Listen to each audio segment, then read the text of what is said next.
This is chapter 3, Electoral Politics. Overview of this chapter. In chapter 1 we have seen that in a democracy it is neither possible nor necessary for people to govern directly.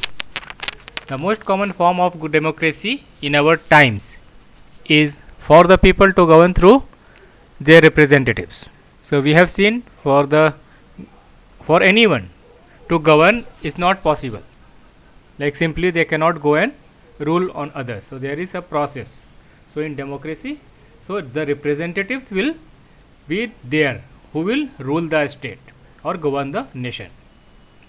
So democracy it is neither possible nor necessary for the people to govern directly. Anyone cannot govern directly. The most common form of democracy in our times is for the people to govern through their representatives. In this chapter we will look at how these representatives are elected. We will see how the representatives are elected and how they come into the process where they rule. We begin by understanding why elections are necessary and useful in a democracy. We will also see why elections are necessary. So elections are there to choose the representative or to elect the representative, and it is very useful in a democracy because the representative is to be chosen by people. We try to understand how electoral competition among parties serves the people. We then go on to ask what makes an election democratic. The basic idea here is to distinguish democratic elections from non-democratic elections. We will also see what the differences between the democratic election and non-democratic elections. The rest of the chapter tries to assess elections in India in the light of this yardstick. So around this democracy and elections only the rest of the chapter will be revolving around. We take a look at each stage of elections from the drawing of boundaries of different constituencies to the declaration of results. At each stage we ask what should happen and what does happen in elections. So we will see the steps or stages of the elections. Towards the end of the chapter we turn to an assessment of whether elections in India are free and fair. We will also see if elections in India is free and fair or not. Here we also examine the role of the Election Commission in ensuring free and fair elections, and what is the role of Election Commission also we will see for the free and fair election. So at the end of the chapter we will see the elections in the country, elections in India are free and fair, and how Election Commission ensures the free and fair election in India. So this was the overview. Now 3.1, why elections? Assembly election in Haryana. So some few things are given about the assembly election in Haryana. The time is after midnight. An expectant crowd sitting for the past 5 hours in a chowk of the town is waiting for its leader to come. So in the midnight a crowd was sitting. They were sitting for 5 hours for their leader to come. So they were sitting for around 7 p.m. and it was midnight. Still they were waiting for the leader to come. The organizers assure and reassure the crowd that he would be here any moment, and the organizers keep assuring the people or the crowd that the leader can be here any time, any moment he can come. The crowd stands up whenever a passing vehicle comes that way. So whenever a vehicle comes that way, crowd stands up to see if the leader has arrived. It arouses hopes that he has come. The leader is Mr. Devilal, Chief Minister of Haryana Sangharsh Samiti, who was to address a meeting in Karnal on Thursday night. The 76-year-old leader is a very busy man these days. His day starts at 8 am and ends at 11 pm. He had already addressed 9 election meetings since morning. So Devilal is a busy person. So he is leader of Haryana Sangharsh Samiti. So his day start at 8 am and ends at 11 pm. He had already addressed 9 elections since morning. Means on that day he has addressed 9 election meetings. Not election, it is not meeting, election, it is election meeting. He has addressed 9 election meetings. been constantly addressing public meetings for the past 23 months and preparing for this election. Now the paragraph begins here. This newspaper report is about the state assembly election in Haryana in 1987. This newspaper report is about the state assembly election in Haryana in 1987. The state had been ruled by a Congress party led government since 1982. Chaudhry Devilal, then an opposition leader, led a movement called Nyaya Yudh, struggle for justice, and formed a new party, Lokdal. So Devilal, full name is Chaudhry Devilal. So he was in opposition in 1982. So he started a struggle for justice, Nyaya Yudh, and formed a new party and kept the name of the party as Lokdal. His party joined other opposition parties to form a front against the Congress in the election. So his party joined other opposition parties also to fight against Congress in the election. In the election campaign, Devilal said that if his party won the elections, his government would waive the loans of farmers and small businessmen. So Devilal made the promise. Devilal made the promise that if his party wins the election, he will waive off the loans of farmers and small businessmen. He promised that this would be an first action of his government, and also he assured that this will be the first work his government will do. So what is the meaning of waive the loans? Means whoever will take the loan for suppose agriculture, farmer will take some loan. So he says no need to repay the loan, it is waived off. No need to pay the EMI. It is free. Okay. The people were unhappy. Like no interest. Yeah. Like that only. No interest. The people were unhappy with the existing government. With the existing government when at that time Congress was ruling. So people were unhappy with that government. They were also attracted by Devilal's promise, and they got attracted by Devilal's promise. So when elections were held, they voted overwhelmingly in favor of Devilal or in favor of Lokdal and its allies. Lokdal and its party won 76 out of 90 seats in the state assembly. So very big win, good win for Lokdal, Devilal's party. Lokdal alone won 60 seats and thus had a clear majority in the assembly. The Congress would win only 5 seats, and it was a big defeat, a huge defeat for Congress. Once the election results were announced, the sitting chief minister resigned. The newly elected members of Legislative Assembly MLA of Lokdal chose Devilal as their leader. So, after losing the election, the running CM resigned and new CM was to be brought up. So, people or the leader of Lokdal, Devilal, people choose him, or the Legislative Assembly, members of Legislative Assembly choose Devilal. Like the party members of Lokdal chose who will be the CM. So, they choose Devilal to be the CM. The governor invited Devilal to be the new chief minister. 3 days after the election results were declared, he became the chief minister. So, after 3 days of the election results, Devilal became chief minister of Haryana. As soon as he became the chief minister, his government issued a government order waiving the outstanding loans of small farmers, agricultural laborers, and small businessmen. So he kept his words and he waived off the outstanding loan, whatever loan is balance. So waive off the farmer loans, agricultural laborers loans, and small businessmen loans. His party ruled the state for 4 years. The next elections were held in 1991, but this time his party did not win popular support. In 1991, again his party election was held in 1991, but this time his party didn't win the popular support.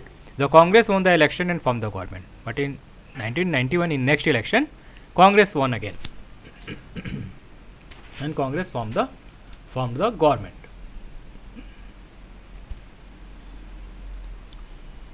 Why do we need elections? Elections take place regularly in any democracy. There are more than 100 countries in the world in which elections take place to choose people's representatives. We also read the elections are held in many countries that are not democratic. Sir, Elections are held in countries sir, where democracy is not there also. Means in democratic countries elections are there, but in non-democratic countries also elections can be there. Yeah, Ankit, tell me. sir, But why do we need elections? Let us try to imagine a democracy without elections. So, can you think of democracy without elections? So, it is not possible because people will have to choose or elect someone as their representative. So, election is must in democracy. A rule of the people is possible without any election if all the people can sit together every day and take all the decisions. Otherwise, if there is no representative, everyone will have to sit, talk on few topics and have to decide on what to do, which is again impossible thing. For every day it is not possible. But as we have already seen in chapter 1, this is not possible in any large community.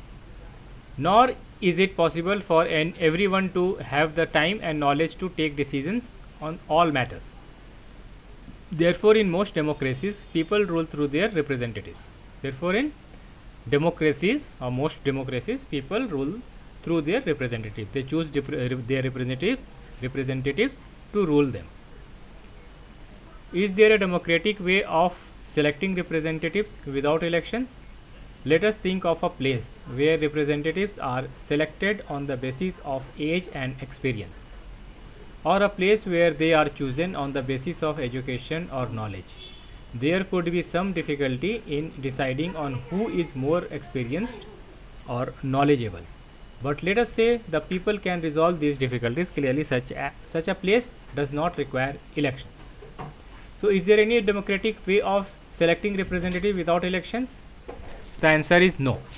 So, democratic way of selecting representative is through elections. Let us think of a place where representatives are selected on the basis of age and experience. So, on the basis of age and experience also we cannot choose any representative. It has to be selected or elected by people by proper vote. Or a place where they are chosen on the basis of education or knowledge.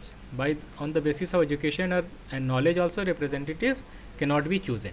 There could be some difficulty in deciding on who is more experienced or knowledgeable. So, there can be debate. Who is more experienced and who is having more knowledge can be debated. So, this is again not possible. But let us say the people can resolve these difficulties. Clearly, such a place does not require election. But can we call this place a democracy? How do we find out if the people like their representatives or not? Second question is, if we sit and together we form a government on the basis of who is educated or who is good, who is more experienced, or on the basis of the age. But again, the people will like their representative or not is the again second thing, or like their work or not, what he is going to do. So, how do we ensure that these representatives rule as per the wishes of the people? It is again uncertain that representative will rule on the wishes of the people. How to make sure that those who the people don't like do not remain their representatives? So, how will we ensure that people don't like the person? He should not be the representative. This requires a mechanism by which people can choose their representatives at regular intervals and change them if they wish to do so. This can only be made possible if people are allowed to choose their representative, and if representative doesn't work as per the people's wishes, then he should be replaced. Then in the next election, means people will not choose him, so he will be replaced in the next election. Therefore, elections are considered essential in our times for any representative democracy. So, therefore, elections are required. This mechanism is called elections. So, people can choose, and if they don't want, the representative can be replaced. So, in India it happens every 5 years. So, it is this mechanism is called election, where people choose their representatives. So, in an election the voters makes many choices. They can choose who will make laws for them. They can choose who will form the government and take major decisions. They can choose the party whose policies will guide the government and law making. So in the elections, voter decides or choose. They have choices to choose the one who see what they are choosing, what choices they have. They can choose who will make laws for them. So they are choosing the representatives who will be in future making laws for them. They can choose who will form the government and take major decisions. So they can take decision. The representatives can take decision on behalf of the state or nation. They can choose the party whose policies will guide government and law making. And people can choose the party. So elections are held and contested between parties, political parties. So they can choose the parties whose policies. So party will come up with the policies and manifestos. So they will see and decide what the party is going to do after the election. So based upon that, they will elect the representatives and whose policies will guide the government and law making. And as per their policies, they will be ruling. In other words, they will be ruling the nation or state. Next is what makes an election democratic. Elections can be held in many ways. All democratic countries hold elections. All democratic countries hold elections so that people can choose their representatives. But most non-democratic countries also hold some kind of elections. But most of the non-democratic countries also hold some kind of elections. How do we distinguish democratic elections from any other election? So how to distinguish between democratic from any other election? We have discussed this question briefly in chapter 1. We discussed many examples of countries where elections are held but they can't really be called democratic elections. So in some countries we have seen elections are held but we cannot call these elections democratic elections. Let us recall what we have learned there and start with a simple list of the minimum conditions of democratic elections. So we will have to recall what we have seen in the non-democratic election and we will see what are the simple list. A simple list we will prepare, we will see for the minimum conditions of a democratic election. So what is the first condition of democratic election? First, everyone should be able to choose.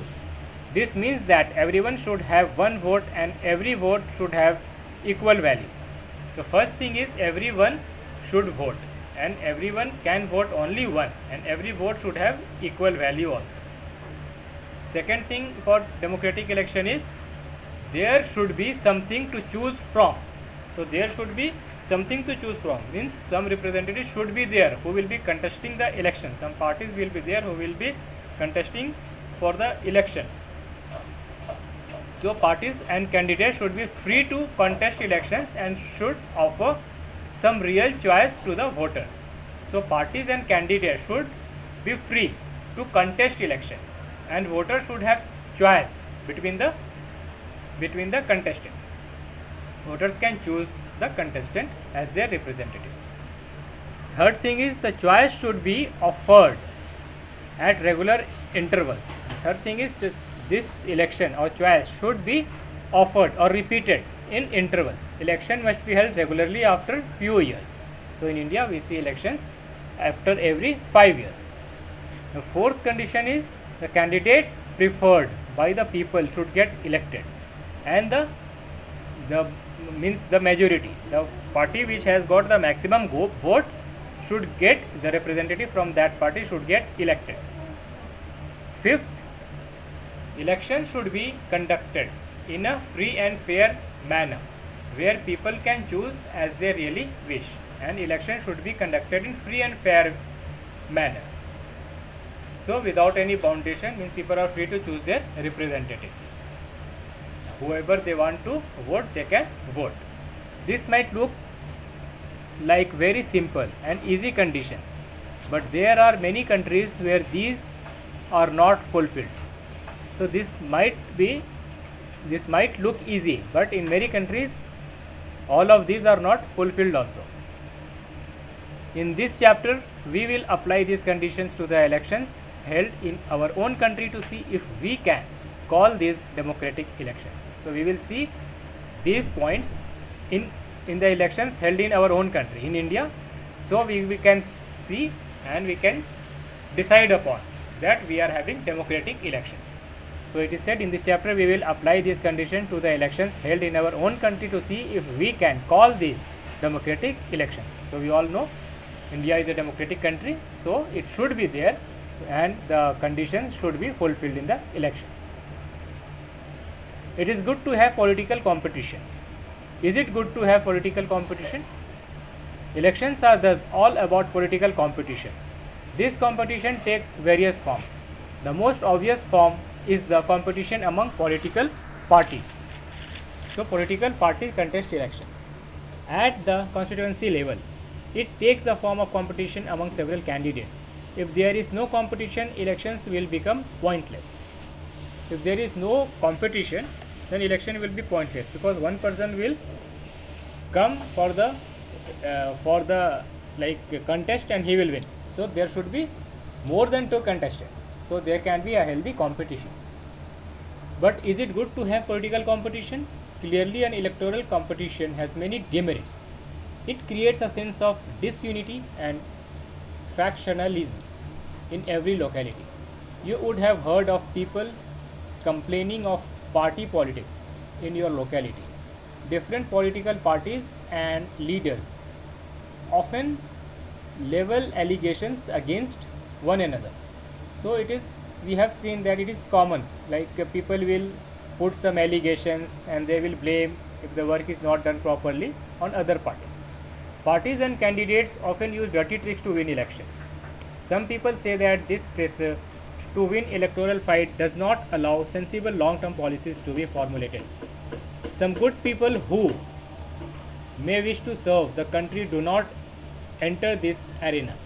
They do not like the idea of being dragged into unhealthy competition. So if the competition is not healthy, decent people won't be willing to contest.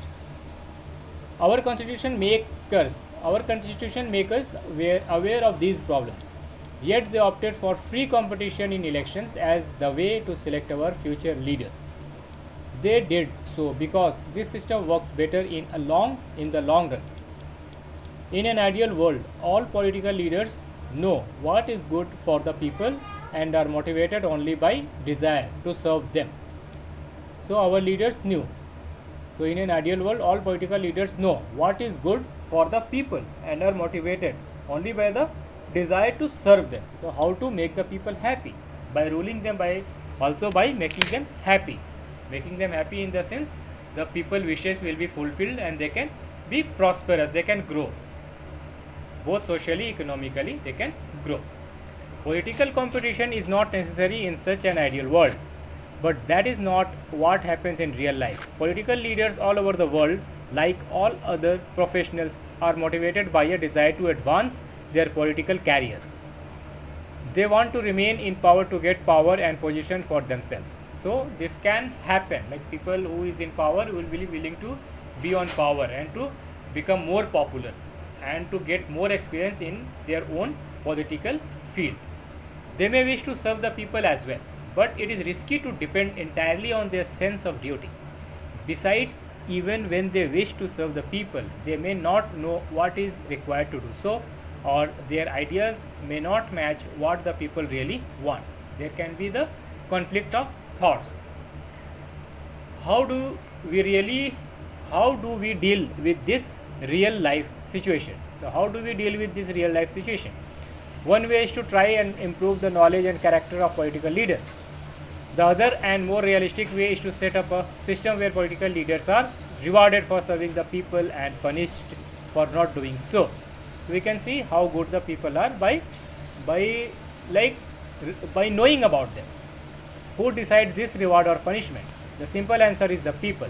The people will decide the reward for the leader or punishment for the leader. This is what electoral competition does. Regular electoral competition provides incentives to political parties and leaders. They know that if they raise issues that people want to be raised, their popularity and chance of victory will increase in the next election. But if they fail to satisfy the voters with their work, they will not be able to win again.